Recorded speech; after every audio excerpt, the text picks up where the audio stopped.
Hello नमस्कार, स्वागत आहे तुमचं माझ्या मराठी कथा या यूट्यूब चॅनलमध्ये. चला तर मग कथेला सुरुवात करूया. आजही जेव्हा त्या घटनेची आठवण काढतो तेव्हा माझ्या अंगावर काटा येतो. ही साधी गोष्ट नाही तर आमच्या आयुष्यात प्रत्यक्ष घडलेला प्रसंग आहे, जो याच वर्षाचा आहे. 26 फेब्रुवारी 2025 सकाळपासूनच्या आमच्या 8 जणांच्या ग्रुपमध्ये एक वेगळीच उत्सुकता होती. कॉलेजचे दिवस संपले होते, काम जबाबदाऱ्या वाढल्या होत्या, पण अधूनमधून सगळे एकत्र भेटून कुठेतरी ट्रिपला जायचं हे आमचं ठरलेलं. त्या दिवशी मी, स्वप्नील, पूनम, राजेश्वरी, एकता, मयूर, साहिल आणि प्रियंका असे 8 जणांनी ठरवून कोकण ट्रिपचा प्लॅन केला. पहिला मुक्काम खेड्याला करायचा होता. माझ्या मित्राच्या गावी थांबून आम्हाला तिकडून माळेश्वर आणि इतर ठिकाण पाहायची होती. रात्री प्रियंकाच्या घरी मुक्काम करायचा होता. दुसऱ्या दिवशी गणपतपुळे दर्शन करून गाडी बोटीत टाकून आम्ही दापोलीकडे प्रियंकाच्या मूळ गावी जायचं ठरवलं होतं. कार्यक्रम ठरलेला, सगळ्यामध्ये एकदम उत्साह होता. कोकण म्हटलं की हिरवगार निसर्ग, समुद्र, डोंगरदऱ्या, जुने वाडे, पावसात भिजलेले मातीचे रस्ते, या सगळ्याच्या प्रतिमा आधीच डोळ्यासमोर तयार झाल्या होत्या. पण त्या सुंदर निसर्गामागे आमच्यासाठी काय दडून ठेवलं याची कोणालाच कल्पना नव्हती. सकाळी सगळे गाडीत बसलो तेव्हा वातावरण खूप मस्त होतं. स्वप्नील ड्रायव्हिंग सीटवर, बाकी सगळे एकमेकांशी जोक्स मारत गाणी लावून मजेत प्रवास करत होतो. खिडकी बाहेरून झाडांच्या रांगा मागे सरकत होत्या. रस्त्यावर किंचित एखादं छोटं गाव, एखादा पान टपरीवर चहा घेत उभा असलेला व्यक्ती नजरेस पडत होता. सगळं काही शांत, मोकळं आणि प्रसन्न. मी स्वतः खूप सेन्सिटिव्ह आहे. नवीन ठिकाणी गेल्यावर मला तिथलं वातावरण पटकन जाणवतं. त्या दिवशी सुरुवातीला सगळं ठीक वाटत होतं, पण आत कुठेतरी एक हलकंसं अस्वस्थपण सुरू झालं होतं. पण तो विचार मनातून बाजूला सारून मी ट्रिप एन्जॉय करायचं ठरवलं. मालेश्वरला गेलो, मंदिर दर्शन केलं. दिवस खूप छान गेला. दुपारच्या उन्हात समुद्रकिनाऱ्यावर उभं राहून दूरवर पसरलेली निराई पाहताना सगळे भारावून गेलो होतो. गणपतीपुळ्याच्या दर्शन झाल्यावर आम्ही गाडी थेट दापोलीच्या दिशेने वळवली. समुद्रकिनाऱ्यावरून बोटीत गाडी चढवण्याचा अनुभव बहुतेकासाठी पहिलाच होता. सूर्य मावळतीकडे झुकला होता. आकाशात केसरी, गुलाबी आणि जांभळ्या रंगाची उधळण झाली होती. समुद्राच्या पाण्यावर ते रंग उमटत होते आणि खरं सांगायचं तर तो क्षण खूप सुंदर होता. आम्ही बोटीत उभं राहून हसत खेळत फोटो काढत होतो. थंड वारा येत होता, त्यामुळे छान वाटत होतं. त्या सुंदर क्षणात आम्ही गुंग होतो, पण मनाच्या कुठेतरी मागे एक अज्ञान भीती मला सतावत होती. शेवटी बोट किनाऱ्यावर पोहोचली आणि आम्ही दापोलीजवळ असलेल्या प्रियंकाच्या गावाकडे जायला निघालो. गावाचे नाव सांगणे मुद्दामून टाळतोय. साधारण 7:30 झाले होते. अंधार गडद होऊ लागला होता. आमच्या गाडीने गावाची वेस ओलांडली. कोकणातली लहान गाव म्हणजे एखाद्या कथेतूनच उतरलेली वाटतात. मोठमोठी आंब्याची झाड, पायवाटांनी जोडलेले वाडे आणि आजूबाजूला गडद जंगल. गाडी जशी प्रियंकाच्या घराकडे गेली तसं माझ्या अंगावर एक विचित्र दडपण येऊ लागलं. अचानक वातावरण गंभीर झालं. दिवसभर हसणं, खिंदळणं चाललं होतं, पण त्या क्षणी सगळ्यांनी आपोआप शांतता धरली. प्रियंकाचं घर बऱ्याच दिवसापासून बंद होतं. मुलींनी झाडाझडती करून थोडं साफसफाईला सुरुवात केली. आम्ही मुलं सामान उतरवत होतो. मला मात्र सुरुवातीपासूनच अस्वस्थ वाटू लागलं. जणू कोणी काहीतरी या घराकडे डोळे लावून बसलं आहे अशी जाणीव होत होती. मी तो विचार मनातून काढायला विचार केला, पण काही केल्या ते मला जमत नव्हतं. सगळे थकले आहेत, उगाच काही बोलून त्यांचा मूड खराब करायचा नाही असं म्हणून मी शांत राहिलो. प्रवासाचा थकवा होता म्हणून आम्ही ठरवलं की आज खास जेवण बनवायचं. पोपटी आणि सोबत सूप, चिकन आणि त्यासाठी लागणार बाकी साहित्य आधीच आणलं होतं. त्यांना पोपटी हा प्रकार माहीत नाही, त्यांच्यासाठी थोडं सांगतो. हा कोकणातील एक वैशिष्ट्यपूर्ण खाद्यपदार्थांचा प्रकार आहे. पोपटी ही शाकाहारी तसेच मांसाहारी या दोन्ही प्रकारात केली जाते. पोपटी मडक्यात शिजवण्याची पद्धत आहे. हिवाळ्यात शेतात पिकणाऱ्या वाल्यांच्या शेंगा, चवळीच्या शेंगा, रताळी, वांगी, बटाटी इत्यादी पदार्थ एकत्र केले जातात. मडक्याच्या बुडात बांबुडीचा पाला घालून त्यात भाज्यांचे थर रचले जातात.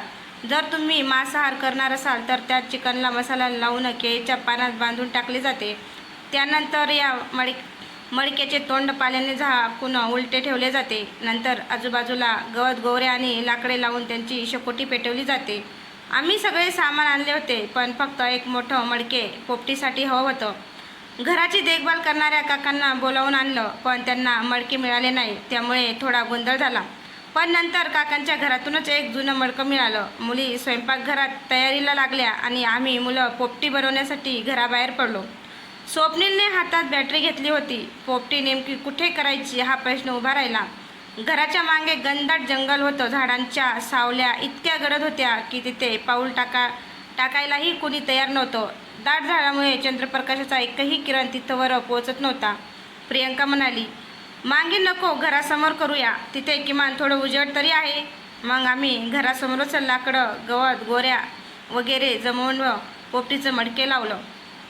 अंगणात पिवळसर बल्बचा अधूक उजेड पडत होता. बाकी सगळीकडे काळोख पसरलेला होता. तेवढ्या स्वप्नीलने अचानक टॉर्च मडक्याच्या बाजूला मारली. तिथं त्यानं असं काही पाहिलं की तो अचानक गप्प झाला. त्याच्या चेहऱ्यावरचे हावभाव पाहून मी घाबरलो, कारण स्वप्नील म्हणजे आमच्यातला सगळ्यात धाडसी. प्रवासभर तो गाडी चालवत होता, सतत हसत खेळत सगळ्यांना जोशात ठेवत होता. पण त्या क्षणी त्याचा चेहरा फिक्कट पडला होता. त्याने माझ्या खांद्यावर हात ठेवून कुजबुजत सांगितलं, इकडे बघ जरा, हे काय आहे रे? मी खाली पाहिलं आणि माझ्या अंगावर सरकन काटा आला. जमिनीवर कोणीतरी पिवळ्या लाल हळदी कुंकवाने गोलाकार रेषा काढल्या होत्या. मध्ये काळी राख पसरवलेली होती. काही विचित्र आकृत्या, जणू एखाद्या विधीच चिन्ह, जे पाहून माझी चांगलीच तांतरली होती. आम्ही अंगणात लाकडं शोधत होतो तेव्हा तिथे काहीच नव्हतं. मग एवढ्या थोड्या वेळात हे सगळं कुणी केलं आणि का, कसं शक्य आहे हे? मी भीतीने थरथरत म्हणालो. हे आधी नव्हतं रे. स्वप्नीलने काही न बोलता टॉर्च बंद केली. त्याच्या डोळ्यातली चमक गायब झाली होती. क्षणभर आम्ही दोघं तिथे स्तब्ध उभे राहिलो. जणू काळच थांबला होता. आसपासची झाडे वाऱ्याने हलत होती आणि त्याच्या सावल्या जमिनीवर विचित्र आकार काढत होत्या. दूरवर रातकिड्यांचा आवाज वाढत होता, पण तोही त्या शांततेत भेदू शकत नव्हता. मी पटकन घराकडे धावलो. आत गेल्यावर मी सगळ्यांना बोलावलं, लवकर बाहेर या, इकडे काहीतरी विचित्र आहे. सगळे धावत बाहेर आले. टॉर्चचा उजेड मारला आणि जमिनीवरील ते विचित्र चिन्ह सगळ्यांनी पाहिलं. मुलींच्या चेहऱ्यावर भीती उमटली. प्रियंका हाताने तोंड झाकून उभी राहिली. हे काय आहे? पूनम घाबरत म्हणाली. आपल्यासोबत कुणीतरी खेळ करतंय का? मयूरने अंदाज लावला. पण मला ठाऊक होतं हा प्रकार साधा नाही. माझ्या अंगातलं अस्वस्थपण आणखीन वाढलं आणि आम्ही चर्चा करत उभे होतो तेव्हा अचानक लक्षात आलं की राजेश्वरी आमच्यात नाही आहे. आम्ही इकडे तिकडे पाहिलं. ती घराच्या खिडकीजवळ उभी होती. तिचा चेहरा निर्विकार, डोळे सरळ अंगणाकडे खिळलेले. तिला आमच्या आवाजाचा काहीच फरक पडत नव्हता. राजेश्वरी, अगं इकडे ये, साहिलने हाक मारली. ती हललीच नाही. प्रियंका घाबरून तिच्याजवळ गेली आणि हाताला धरून ओढलं. तेव्हाच राजेश्वरी जणू अचानक भानावर आली. तिच्या डोळ्यात प्रचंड भीती दिसत होती. इकडे काहीतरी बरोबर नाही, आपण इथून निघून जाऊया, मी ठामपणे म्हणालो. पण प्रियंका गोंधळली. अरे पण एवढ्या रात्री कुठे जाणार? आम्ही जेवण बनवतोय, झाले की जेवून घेऊ आणि थोडा वेळ झोपू, पहाटेच निघू. या सगळ्या प्रकरणामुळे सगळ्यांचा मूड खराब झाला होता. म्हणून आम्ही तिथून निघायचे ठरवले. मुली स्वयंपाकघरात काम न थांबवून बाहेर आल्या होत्या. अंगणात अजूनही मडकं आणि पोपटीचं साहित्य तसंच पडलं होतं. पोपटीचं काय करायचं? मयूर म्हणाला. प्रियंका म्हणाली, मी जाते, मीच टाकून येते ते मडकं. तिच्यासोबत साईलही निघाला.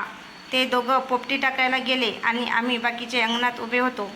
तेवढ्यात माझी नजर समोर जंगलाच्या भागात गेली. अंधार दाटून बसला होता. बल्बचा पिवळसर उजेड जेमतेम 5-10 फूट पसरत होता. त्या पलीकडे अगदी काळोख. माझं लक्ष अचानक त्या काळोखात गेलं आणि मी थिजूनच गेलो, कारण तिथे कुणीतरी उभं होतं. मानव सदृश्य आकृती, उंच सडपातळ चेहरा, काळोखाने झाकलेला. त्याचे डोळे मात्र जणू सुरळ माझ्याकडेच बघत होते. मी क्षणभर माझे डोळे मिचकावले. पुन्हा पाहिलं तर तो तसाच उभा, हलत नव्हता, फक्त उभा, जणू एखादा जिवंत पुतळासारखा. माझ्या छातीतील धडधड सुरू झाली. मी काही बोलणार इतक्या स्वप्नील माझ्या बाजूला आला. काय झालं? पण मी इतका घाबरलो होतो की त्याला काहीच बोलू शकलो नाही. प्रियंका आणि साहिल पोपटी टाकून परत आले. त्यांच्या चेहऱ्यावरही अस्वस्थता दिसत होती. चल आता पटकन गाडी काढू, प्रियंका म्हणाली. सगळ्यांनी एकमेकांकडे पाहिलं. कुणीही थांबायच्या मूडमध्ये नव्हतं. आम्ही घाईघाईने सामान गाडीत टाकलं. तेवढ्यात मयूर आणि स्वप्नील आत गेले आणि उरल्या सुरल्या गोष्टी घेऊन बाहेर आले. पण राजेश्वरी पुन्हा शांत उभी राहिली होती. पूनम आणि एकता तिला धरून गाडीकडे घेऊन गेल्या. संपूर्ण वेळ मला जाणवत होतं कुणीतरी आम्हाला बघतंय. घराच्या सावल्या जिवंत झाल्यासारख्या भासत होत्या. शेवटी गाडी सुरू झाली. आम्ही गावाच्या वेशीपर्यंत पोहोचलो. अंधारातल्या त्या लहानशा रस्त्यावरून गाडी जात होती. तेवढ्यात माझ्या कानावर एक विचित्र आवाज आला. जणू आमच्या गाडीजवळ किंवा कदाचित आत कुणीतरी आहे. एक भयानक आवाज. मी सगळीकडे पाहिलं, पण तो आवाज फक्त मलाच ऐकू आला होता. त्यामुळे मी कोणाला काहीच सांगितलं नाही. गाडी गावाच्या वेशी पलीकडे गेली तेव्हा सगळ्यांनी सुटकेचा निश्वास टाकला. पण वातावरण अजूनही जड होतं. सगळ्यांच्या चेहऱ्यावर काळजीचं सावट होतं, पण ते कोणी बोलून दाखवत नव्हतं. मी मात्र आतून हादरलेलो होतो, कारण तो आवाज अजूनही माझ्या कानात घुमत होता. मी मागे वळून पाहायचं धाडस केलं नाही. मनात भीती होती. जर खरंच कुणीतरी मागे असलं तर. रस्ता लांब पसरलेला होता. गाडीच्या हेडलाईटने समोरचा भाग उजळला होता. बाकी सर्वत्र काळोख. साहिल गाडी चालवत होता, स्टेअरिंग घट्ट पकडलेलं त्याने. त्याचीही डोळ्यात एक वेगळं ताण दिसत होता. गाडी सगळे गप्प. फक्त इंजनचा आवाज आणि अधूनमधून रातकिड्यांचा किरकिर आवाज. पूनम हलक्या आवाजात म्हणाली, आपण खरंच बरोबर केलं ना तिथून लगेच निघलो? स्वप्नीलने तिला उत्तर दिलं नाही, फक्त मान हलवली. राजेश्वरी मागच्या सीटवर बसली होती. तिचा चेहरा अजूनही निर्विकार, जणू ती अजूनही अर्धवट भानावरच होती. एकदा तिचा हात धरून बसली होती. असं म्हणतात की भीतीचा अनुभव जसा लांब जातो तसतसं मन मोकळं होऊ लागलं. गाडी गावापासून दूर गेली तसं थोडं हलकं वाटू लागलं. साधारण तासभराने आम्ही खेडला माझ्या मित्राच्या घरी पोहोचलो. तिथलं वातावरण वेगळंच होतं. गजबजलेलं गाव, प्रकाशमान रस्ते, लोकांची ये-जा. तिथे आल्यावर पहिल्यांदा वाटलं की आपण सुरक्षित आहोत, पण माझ्यासाठी ती रात्र सोपी नव्हती. डोळे मिटले मी की त्या गडद अंधारात उभी असलेली मानव सदृश्य आकृती दिसत होती. कानात पुन्हा पुन्हा तोच आवाज घुमत होता. ट्रिप संपून आम्ही सगळे 2 दिवसांनी परत आलो. आम्ही परत आल्यावर प्रियंकाशी बोललो. तिच्या गावी राहणाऱ्या एका वयोवृद्ध माणसाला तिने ही गोष्ट सहज सांगितली. त्याचा चेहरा गंभीर झाला. त्याने सांगितलं, तुम्ही तिथे थांबलेलात ना, ती जागा चांगली नाही. जंगलाच्या कडेला तुम्हाला जर हळदी कुंकवाचे चिन्ह दिसेल असलं तर ते आत्माला शांत करण्यासाठी करतात, पण कधी कधी उलटा परिणाम होतो. ते ऐकून आम्ही सुन्न झालो होतो. आम्हाला अजूनही एक प्रश्न सतावत होता. राजेश्वरी खिडकीत उभी राहून स्तब्ध का झाली होती? तिला असं का झालं होतं? घरी आल्यावर 2 ते 3 दिवसांनी आम्ही तिला भेटलो. थोडं शांत झाल्यावर तिनं सगळं काही सांगितलं. तिचा आवाज अजूनही थरथरत होता. मी खिडकीत उभी होते. मला सगळ्यांचे आवाज ऐकू येत होते. तुम्ही मला हाका मारत होता. मला कळत होतं, पण माझं शरीर हलतच नव्हतं.